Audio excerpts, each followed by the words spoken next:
अरहन्ताणम् नमो अरहन्ताणम् नमो अरहन्ताणम्। यह एक नया अभ्युपगम है, एकदम नया कंसेप्ट है, क्योंकि प्रायः ध्यान की प्रणालियों में मन पर ही विचार ज्यादा किया जाता है। बियॉन्ड माइंड की बात तो कभी कभी आती है, सारा मन पर निर्भर है। प्रेक्षा ध्यान का मूल आधार है भाव जगत, भाव तंत्र, और भाव तंत्र का परिष्कार, यह प्रेक्षा ध्यान का स्वरूप है। इस चक्र व्यूह से स्पष्ट हो गया कि मन का स्थान पहला नहीं है। पहला स्थान है अहंकार और ममकार का, दूसरा स्थान है राग और द्वेष का, तीसरा स्थान है कषाय और नो कषाय का।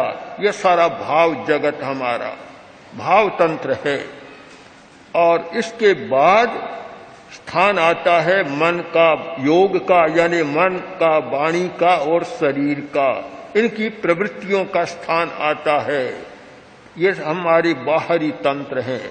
मन, वचन और शरीर ये सब बाहर के हैं, भीतर के नहीं है, आंतरिक है भाव जगत। हमें भाव को ठीक समझना है।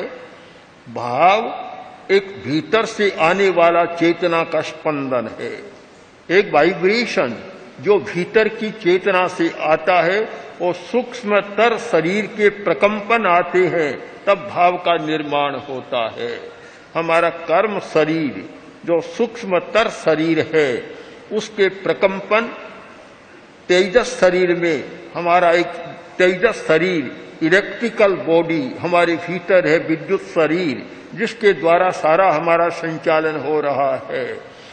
उसके पास उस सूक्ष्मतर शरीर, कर्म शरीर के स्पंदन प्रकंपन आते हैं, और वे प्रकंपन जब हमारे मस्तिष्क में आते हैं, तब वहां भाव का निर्माण होता है, एक भाव आकार लेता है। और उसका स्थान अगर हम ठीक पहचान कर सके, जैसा हमने किया है, हमारे मस्तिष्क का जो लिम्बिक सिस्टम का एक भाग है हाइपोथैलेमस, जो मस्तिष्क का भाग है, वहां वे प्रकंपन आते हैं और वहां भाव संवेदना का निर्माण होता है, और वह भाव फिर मन को संचालित करता है। इसलिए प्रेक्षा ध्यान का मूल आधार है भाव तंत्र। भाव तंत्र का परिष्कार करना, उसका सम्यक नियोजन करना।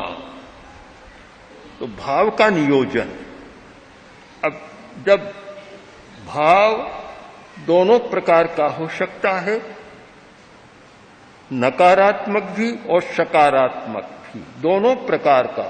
भीतर से आने वाले प्रकंपन अगर अशुभ है तो भाव अशुभ बन जाएगा, नकारात्मक बन जाएगा। और भीतर से आने वाला प्रकंपन शुभ है तो भाव सकारात्मक, विधायक, पॉजिटिव बन जाएगा। यहां से दो धाराएं बन गई, एक नकारात्मक भावधारा, एक सकारात्मक भावधारा। मन शुभ भी होता है, अशुभ भी होता है। यदि मूल पूछा जाए मूल क्या है, मूल तो मन अच्छा या बुरा हम नहीं कह सकते। यदि अशुभ भाव के द्वारा मन संचालित है तो मन अशुभ बन जाएगा, और शुभ भाव के द्वारा संचालित है तो मन शुभ बन जाएगा। हम मन को माने कि मन अपने आप में कुछ नहीं है, पंखा चल रहा है। अब हम पूछें कि ये ताड़ियां चल रही है, अपने आप में गति है क्या? इनकी कोई अपने आप में गति नहीं है। जो करंट आ रहा है, विद्युत का प्रवाह आ रहा है और संबंध है, और स्विच ऑन किया और पंखा चलने लग गया। हम मन को पंखे की ताड़ियों के रूप में देखें। मन अपने आप में संचालित नहीं है। भाव का करंट आता है, विद्युत भाव का प्रकंपन आता है, विद्युत प्रवाह आता है और मन संचालित हो जाता है, चलने लगता है। अगर वह शुभ भाव का आया तो अच्छे काम में मन लग जाएगा, अशुभ भाव का आया तो बुरे भाव में लग जाएगा। हम इस प्रक्रिया को आगे समझने का प्रयत्न करें कि अशुभ भाव का प्रकंपन भाव का आया, भाव अशुद्ध है तो मन हिंसा, झूठ, चोरी इन सब में प्रवृत्त हो जाएगा, वचन भी और शरीर भी। जब हिंसा में प्रवृत्त होता है तो कर्म का बंध होता है, और कर्म का बंध होता है तो पुनर्जन्म होता है। पुनर्जन्म का आधार है कर्म का बंध। पुनर्जन्म होता है तो फिर शरीर की रचना होती है, इंद्रियों की रचना होती है, और जब शरीर और इंद्रियां हैं तो इंद्रियां विषय का ग्रहण करती है, बाह्य जगत से संपर्क स्थापित करती है, विषय का ग्रहण करती है, फिर राग और द्वेष पैदा होता है, फिर कर्म का बंध होता है और फिर संसार का भ्रमण। यह है मोह व्यूह, मोह का व्यूह है, व्यूह रचना मोह की, सारी मोह की व्यूह रचना है।